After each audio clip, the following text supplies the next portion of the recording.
Welcome to our movie recap channel, your ultimate destination for in-depth and engaging movie summaries, whether you're looking to catch up on the latest blockbusters or revisit classic films.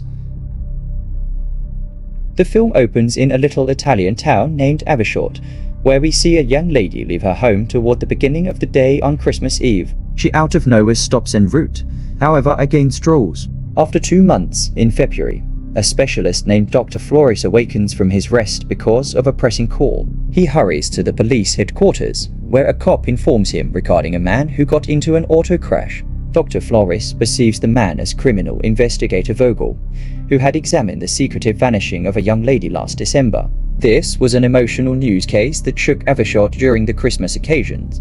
After a concise hello, Dr. Flores gets some information about the bloodstains on his shirt and how he got away safe from the mishap. Vogel takes a gander at the stain and begins to discuss what drove him to this present circumstance. The scene then, at that point, transitions to a flashback to December, when Vogel shows up in Avishort to research the vanishing of 16-year-old Anna Lukasna.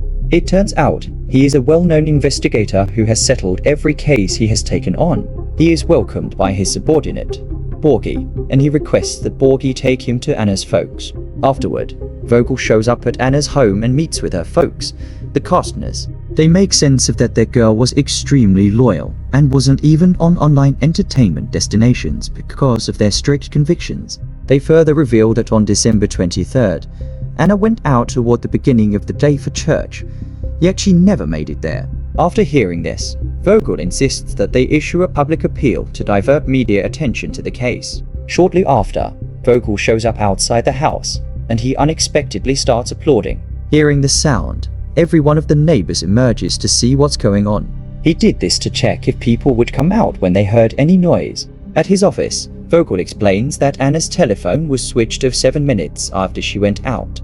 She isn't the sort of young lady who escapes from her family, and CCTV footage shows no evidence of her leaving town. In this way, she must still be visiting the area, and the culprit must be someone she knows. Days later, Anna's folks go live on television to make a public appeal for their girl. They explain that Anna was a 16-year-old red-haired young lady and describe what she was wearing that day.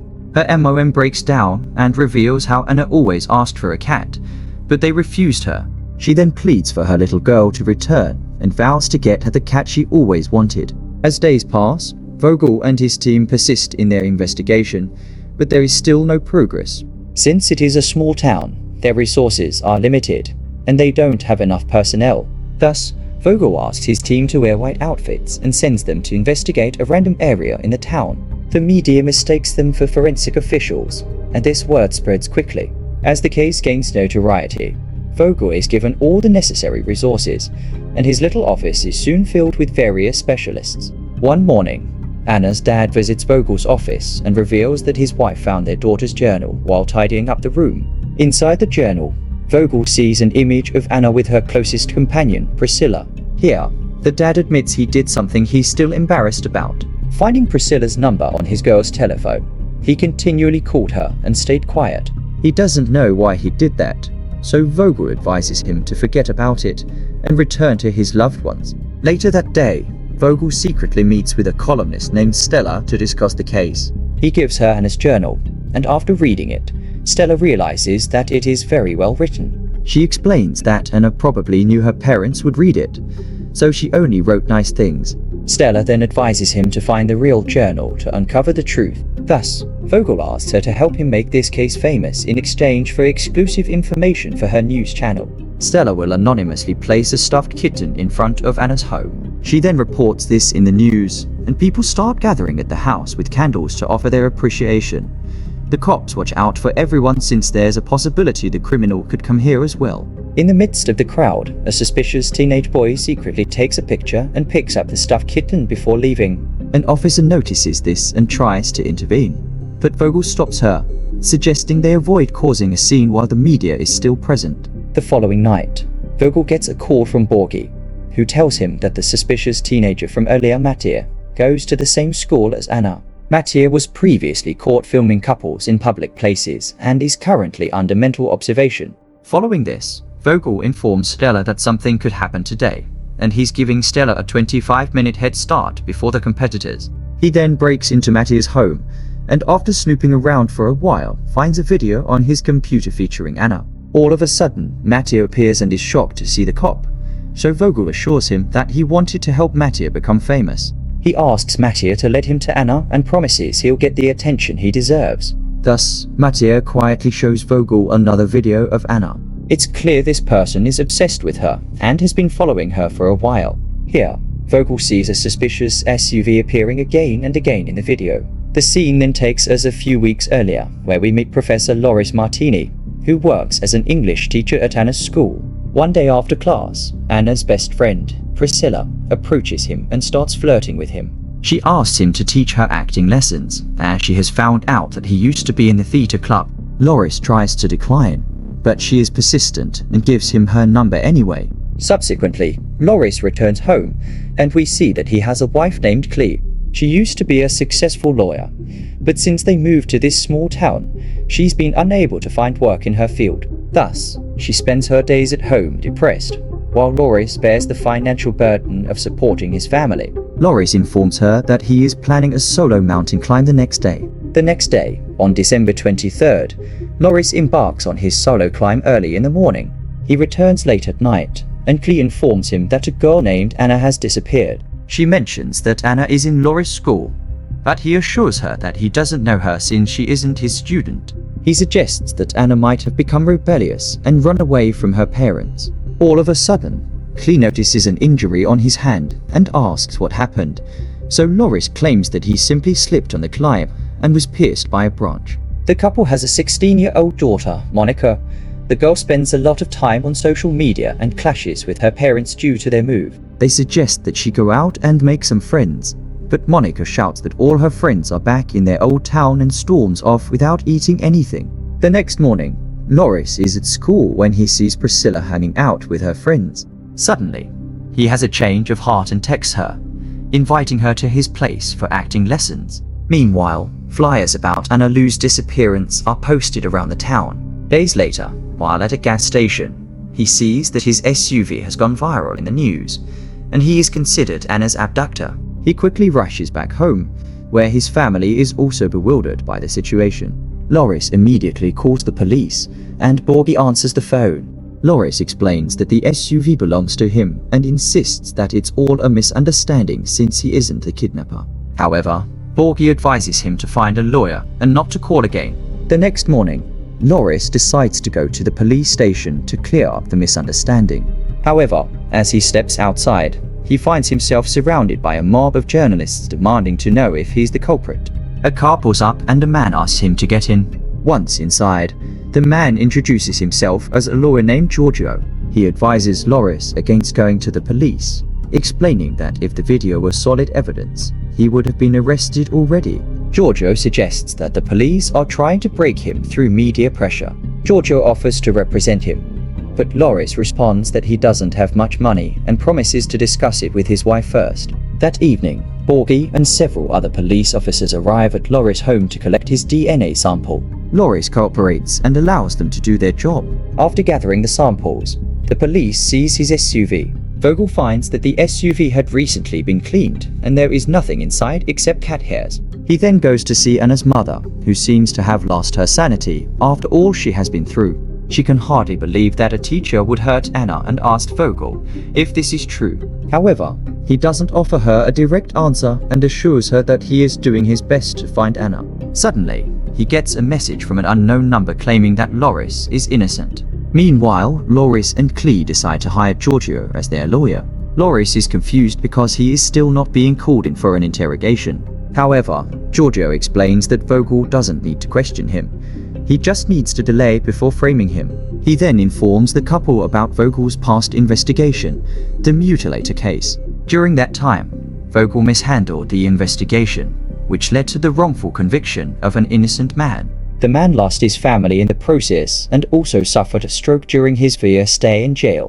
When his innocence was proven, he was allowed to walk and the state compensated him heavily, $1 million, for the injustice. Despite this, the man was never able to overcome the trauma he had endured during those 4 years. In the next scene, Priscilla appears on television for an interview, claiming to be humble. While crying, She asserts that Flores texted her and invited her to his place. Watching the interview, Clee becomes furious and gets into an argument with her husband. Flores insists that Priscilla is lying. He only called her for acting lessons and nothing more. Unbeknownst to them, Vogel has tapped their home and is listening to their conversation. Thus, Clee declares that she is leaving with Monica. That night, Flores is alone at his home when suddenly Giorgio calls him and arranges a meeting with Stella. Flores goes to the given location, and Stella tells him that she knows everything about him. She reveals how his wife cheated on him a few months ago, which is why they moved here. Stella explains that he can't win since people and the police have already labeled him as a monster. Thus, she offers him a paid interview to tell his side of the story. She assures him that he will be useless after he goes to prison, so he can make some money now. However, Flores declines her offer and leaves. Meanwhile, Vogel continues to receive anonymous messages stating that Flores is innocent. He asks his assistant if she's playing sick games by sending him messages, but she has no clue what he's talking about. The next day, Vogel arranges a meeting with Flores. He gives Flores one last chance to prove that he is innocent. Vogel explains that Flores has no alibi for that day, and his injury also seems suspicious. Moreover, cat hair was found inside his SUV, even though his family doesn't have a cat. Vogel suspects that the kidnapper used the cat as bait to attract Anna and abduct her. He warns Flores that if he finds the cat, it will be over for him, and he will go to prison. After hearing this, Flores becomes enraged and says that Satan's stupidest sin is vanity. After he storms out, Vogel sees Flores' blood from a previous injury on the table. The next morning, the police find Anna's backpack in the nearby stream. Meanwhile, Flores shaves his beard and arrives at the school. While he is teaching a class, Vogel suddenly shows up and claims that he is only there to observe. Flores gives a lecture, after which Vogel applauds and praises his teaching. He then approaches Flores and whispers that his blood was found on Anna's backpack. The scene shifts to the present, where Vogel is recounting the events to Dr. Flores.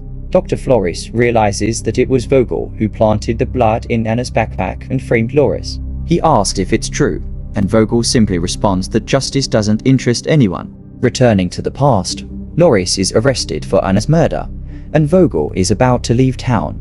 However, he gets another anonymous message, and when he calls the number, a journalist named Beatrice answers. She tells him that she knows Flores is not guilty and can prove it.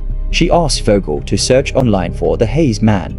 After finding it, Vogel discovers that 30 years ago, 6 girls of the same age as Anna vanished from Avishot. He realizes that all the girls have red hair and freckles, just like Anna.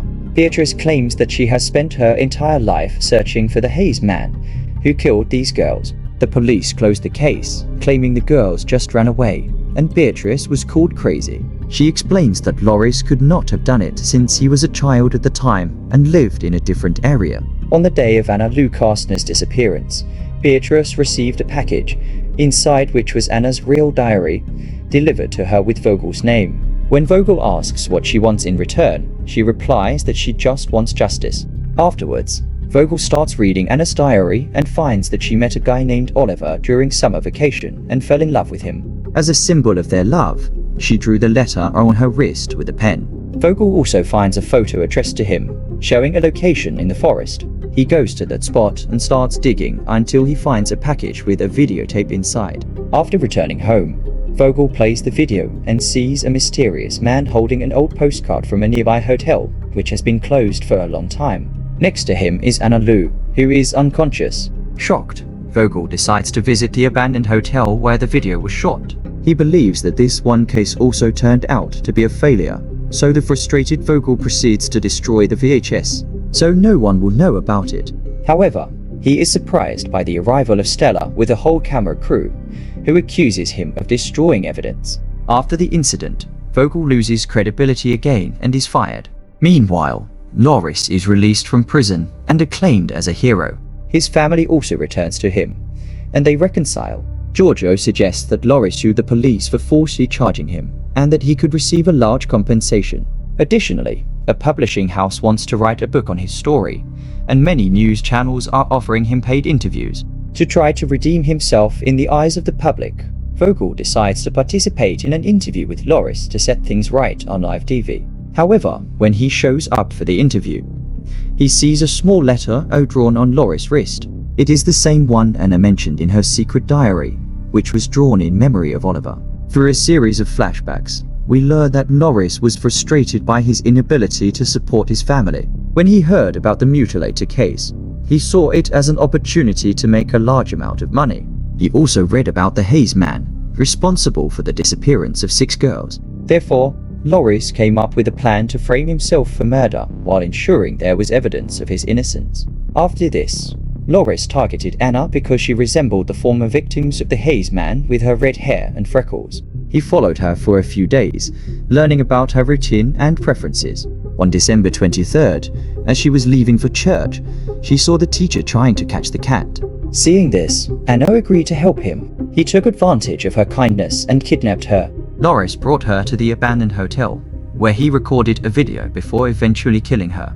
In the present, Vogel confesses to Dr. Flores that he felt the police wouldn't help, so he took matters into his own hands. Dr. Flores suspects that after the live broadcast, Vogel pursued and then killed Loris. He immediately calls the police to inform them of the situation. Minutes later, they enter the room and arrest Vogel for the crime.